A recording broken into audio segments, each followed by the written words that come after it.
Welcome to the Prosperity Podcast. Prosperity Thinkers, welcome to the podcast.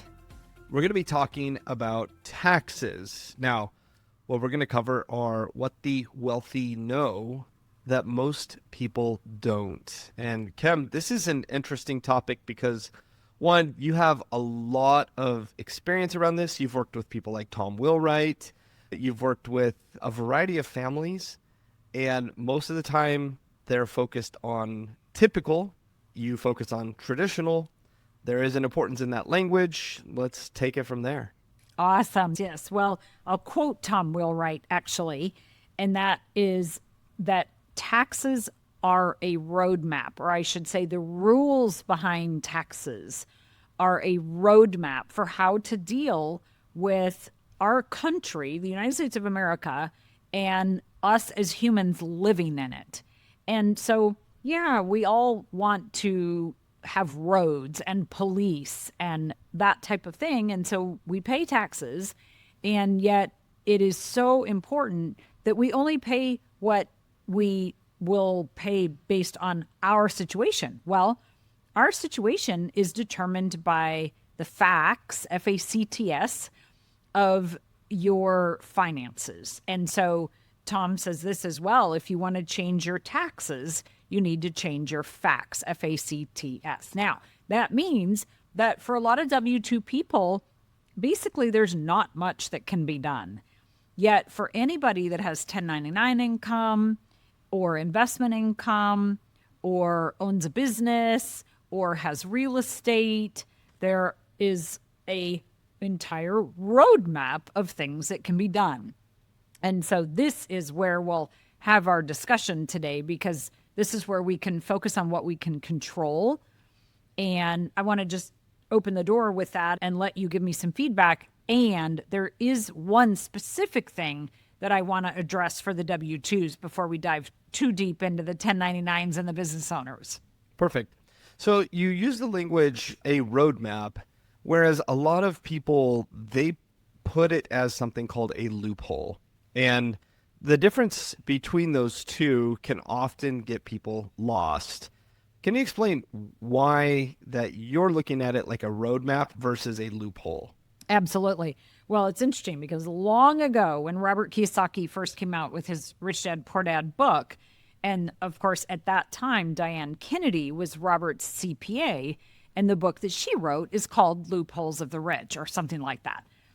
And when Tom Wheelwright took over and has now been Robert's CPA for many years, he made it very clear the distinction, which I have always found valuable, and I'm glad you brought it up, because a loophole does imply that you're getting away with something, or that it's possibly only open for a period of time, or that you have to be a little gray in your application of the law.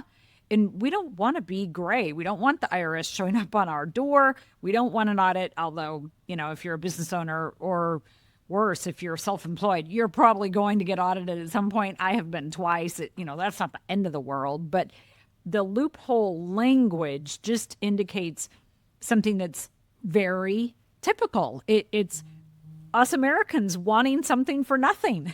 And I get that, but if you want to be healthy, you eat properly. And if you want to have good muscles, you go to the gym. Neither of those things are going to happen with something for nothing, right? So our taxes are the same. It's so valuable for us to learn about the roadmap that is there and then be very black and white in following that roadmap.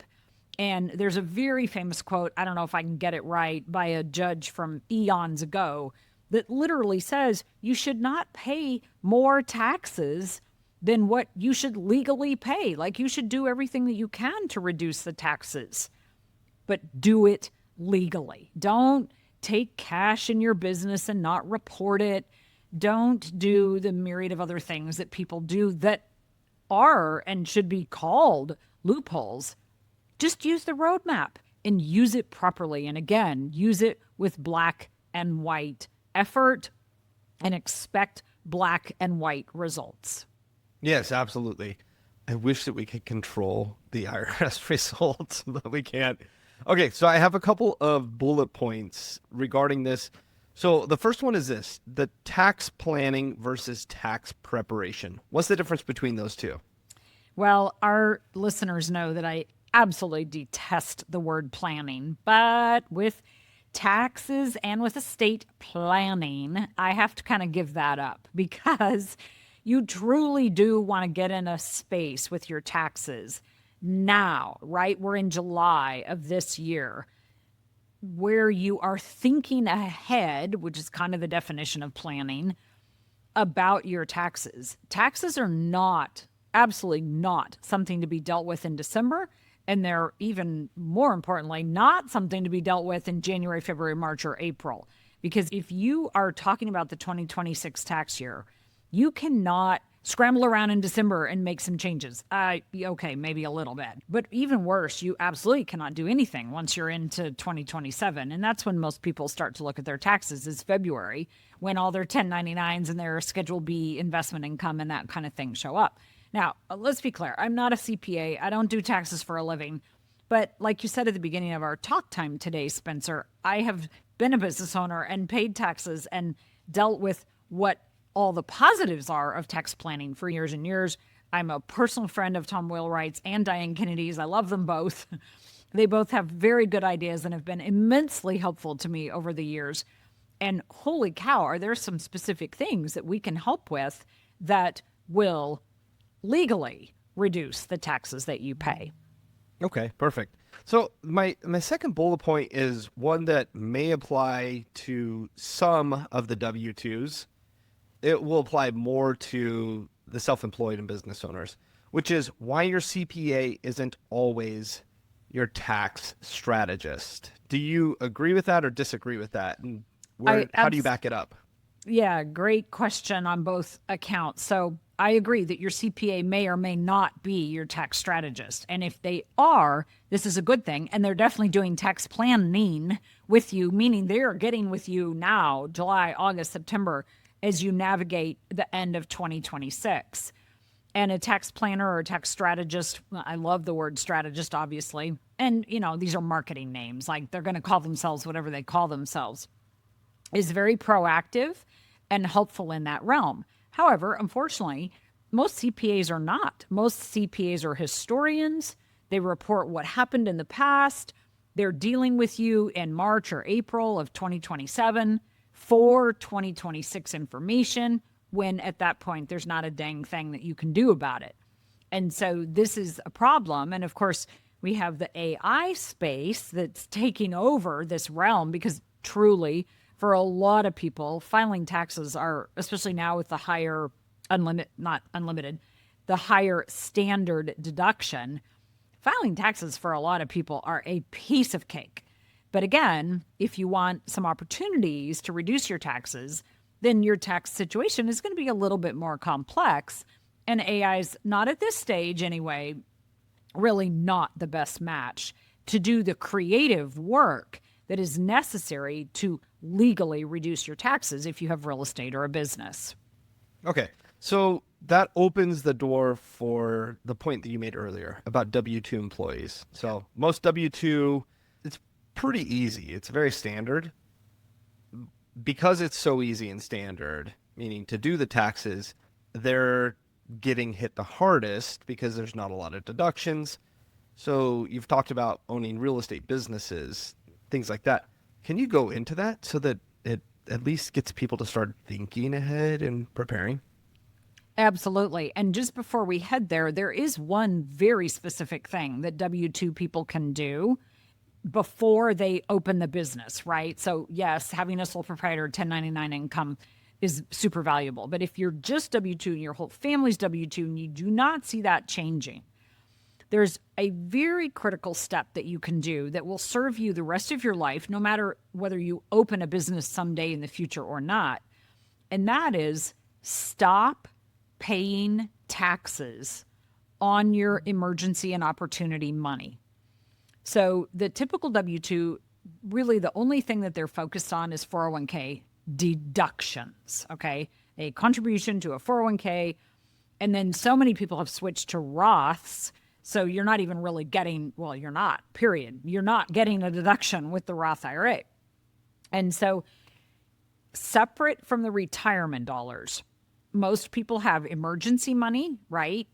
Money market, a savings account. It might be money in the mattress, but typically it's in some environment like a CD or a money market or a savings account that is taxed.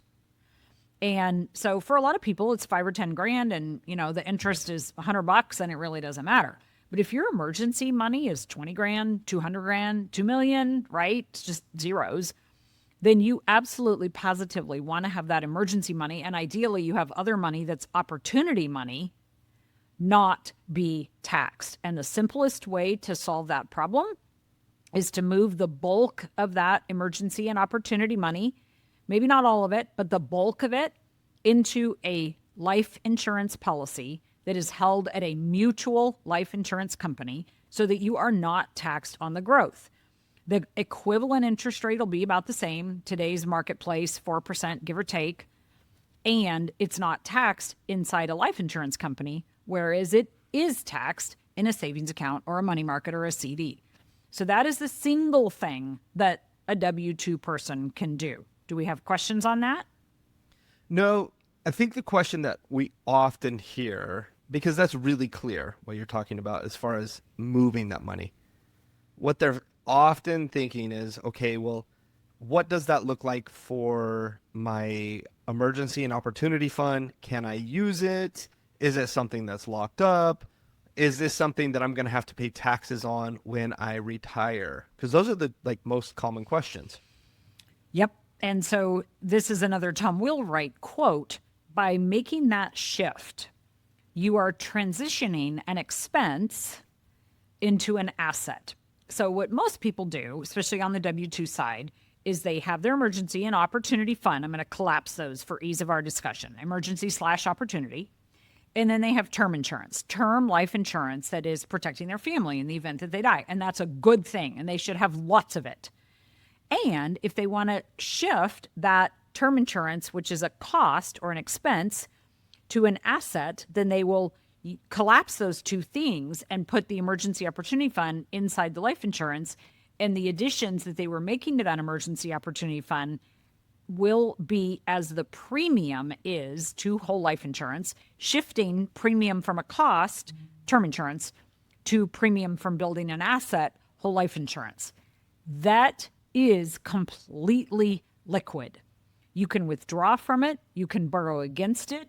It's about a 7-day time frame, and it will not be taxed. So again, and you're right, a lot of people do not understand this.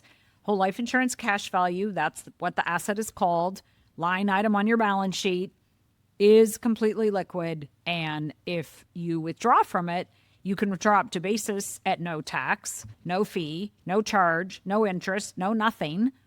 Or you can borrow against it, which you can go above basis, meaning into the growth, and you are borrowing against it, meaning it keeps on growing. So there is an interest cost because you're literally using the life insurance company's money, and then you pay it back and you borrow against again and pay it back again. And that has been my lifelong work. So if you have questions about that, go poke around in previous podcasts, or if you learn best on video, get the YouTube channel, or if you like to read, grab my Live Your Life Insurance book on Amazon. All of those ways you can learn a little bit more about this space.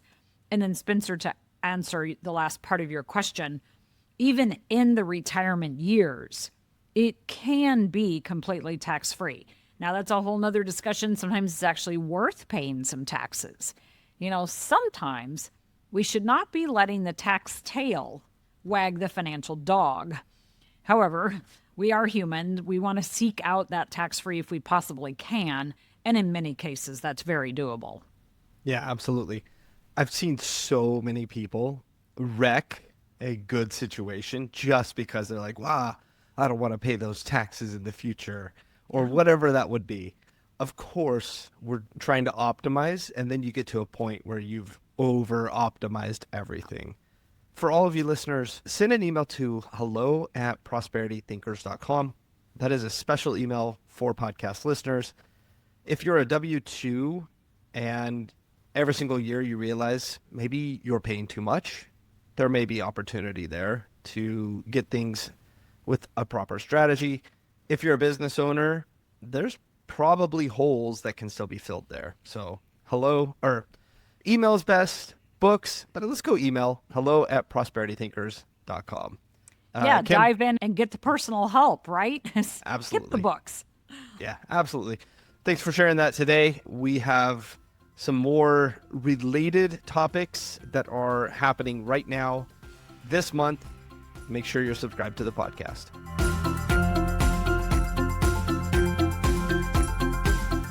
Thank you for listening to the Prosperity Podcast. To take control of your money and have it work for you, visit prosperitythinkers.com.